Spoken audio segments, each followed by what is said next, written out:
violence. So where does all of this end? Our next guest is a fierce critic of Mr. Abe. Atane Habte-Dinka is an assistant professor at James Madison University, where he teaches African history. Atane, thank you so much for being with us. So, given Ethiopia's history of political violence, especially when it comes to a change in leadership, its history of war, where does the war in Tigray actually end? Where do you see it going? Thank you for having me. It's very difficult to see where the war in Tigray ends, although everyone is looking forward to the end of this terrible, horrific war. From the perspective of Tigray, the war will stop only when Eritrean forces, Ethiopian National Defense Forces, and Amara militia, all whom they call invaders, will leave the territory of Tigray.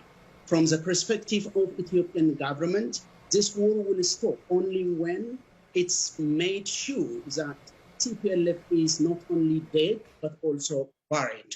But the perspective of Addis Ababa, from the news coming out of Tigray, has now become to mean also attacking every nationalist Tigrayan who is self-assertive about their own country. So it's very difficult to see the end, but when you look towards the deeper Ethiopia's political conflict at the moment, it's very easier to end the war in Tigray and everywhere in Ethiopia when Abiy Ahmed is removed from power. Okay, so you're saying it's going to take something as serious as that, as Abiy Ahmed being removed from power. In terms of Abiy's end goal in Tigray, though, I understand that he has had long-standing grievances with the TPLF, but the focus, though, has been quite significantly on innocent civilians, on rape being used as a weapon of war, of children dying. There are reports that children were killed during this airstrike that happened at a marketplace in Tigray. So just what is his strategy there? Why has he been targeting deliberately, apparently, based on eyewitnesses and CNN reports, civilians as well? Since the beginning of the war, civilians have been clearly targeted in Tigray. The reason is that it's very difficult, even in the words of Abiy Ahmed himself, it's very difficult to defeat TPLF as long as the Tigrayan population are living in peace and in harmony with other parts of Ethiopia. So the only method Abiy and his allies, including Eritrea, believed to have to have got TPLF defeated is to terrorize civilians in Tigray, to kill everybody they wanted to kill in order to humiliate and make them submit into the authoritarian singular state dictatorship from Addis Ababa, which is very unlikely to be achieved. So why is Prime Minister Abiy why is he so willing and ready to jeopardize this relationship with the United States, with the international community, in order to finish this war? And obviously the US has imposed limited sanctions, they've sent strongly worded statements. That relationship is fragile. It is very fragile right now. Abiy Ahmed doesn't seem to care. Why not? When you look very closely at what is happening in Ethiopia today, it comes to a question if the ruling party or the prime minister himself has even a little understanding of the political problems in the country.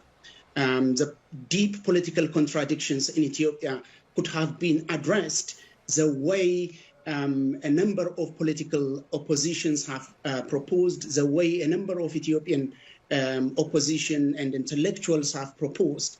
But the prime minister and his allies have taken a very dramatic move in trying to crush all of the oppositions violently. By the way, no one can deny what is happening in Tigray. That is a climax of violence, but almost every part of the country is in this kind of conflict right now. If you go to Oromia has got over 3,000 people dead, even after Abiy Ahmed came to power. If you take Benishangul Gumuz, thousands of people have been killed after Abiy Ahmed came to power.